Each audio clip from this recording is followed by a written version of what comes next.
Aqui nessa aula a gente dá continuidade ainda à análise das equações termoquímicas, agora a parte 2, e a gente dá continuidade também aos itens que a gente tem que levar em consideração na hora de ler uma equação termoquímica.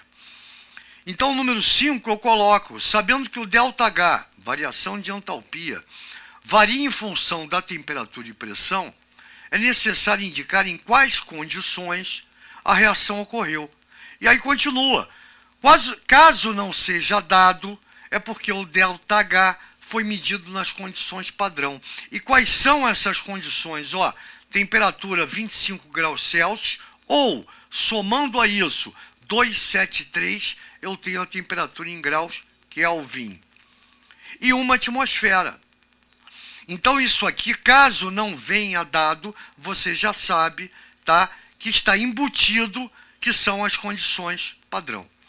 No número 6, quando todos os participantes estiverem no estado padrão, de novo, 25 graus e uma atmosfera, e, o mais importante, forma alotrópica mais estável. Lembra da página passada? Carbono grafite, carbono diamante?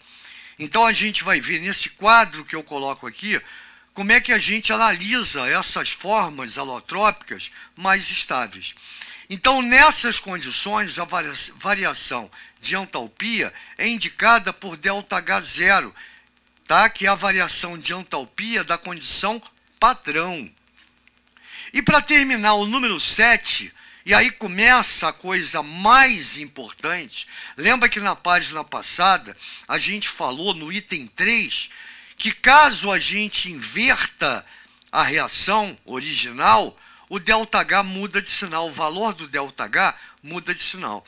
E aqui mais um detalhe fundamental. Se aumentarmos ou diminuirmos a quantidade de mols dos reagentes e produtos, a quantidade de energia liberada ou absorvida aumentará ou diminuirá proporcionalmente. Aí eu peguei aquela reação da fusão da água, onde o ΔH, uma transformação endotérmica, onde o ΔH valia mais 7,3 kJ por mol, e multipliquei por 3, está vendo? Então, enquanto aqui eu tenho 1 mol de água sólida, gelo, se transformando em 1 mol de água líquida, o ΔH é mais 7,3.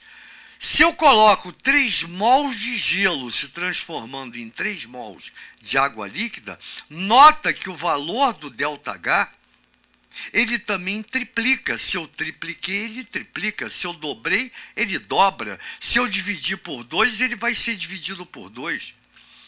Então, o valor do ΔH depende do fator que foi multiplicado, do número que eu multipliquei ou dividi a minha equação, o número de mols. Tranquilo? E aí uma observação, por convenção, as substâncias simples, isso é fundamental, apresentam entalpia padrão, olha aqui, igual a 0. Mas aí vem o detalhe, substância simples, na sua forma alotrópica mais estável. E aí eu coloquei entalpia padrão do hidrogênio, substância simples, H é entalpia igual a 0. Do oxigênio, gás oxigênio, entalpia igual a 0. Do ozônio, é uma substância simples, mas a entalpia é diferente de 0 porque ozônio e oxigênio são formas alotrópicas, gás ozônio e gás oxigênio. Do oxigênio, através da diferença de atomicidade. Enquanto o gás oxigênio é formado por 2 átomos desse elemento, o gás ozônio é formado por 3 átomos desse elemento. Só que a forma alotrópica mais estável, a mais abundante, é essa aqui. Portanto, aqui sim, a entalpia padrão é 0, aqui não, aqui é diferente de 0.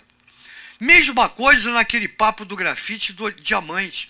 Lembra que a alotropia se dava através da estrutura espacial. O grafite é a sua forma mais abundante, portanto, mais estável. Se você tem um elemento mais abundante na natureza, é porque a sua forma é mais estável. Já o diamante, que não é o seu alótropo mais estável, a entalpia é diferente de zero. Então, cuidado com isso para você entender, tá? Que isso aqui, ó, é fundamental. Para a gente até começar a calcular a variação de entalpia dentro de uma reação dada. Tranquilo, gente boa? Então, na próxima página, a gente começa a aplicar um pouco disso tudo que a gente aprendeu até agora. Valeu? Até lá e daqui a pouco a gente volta.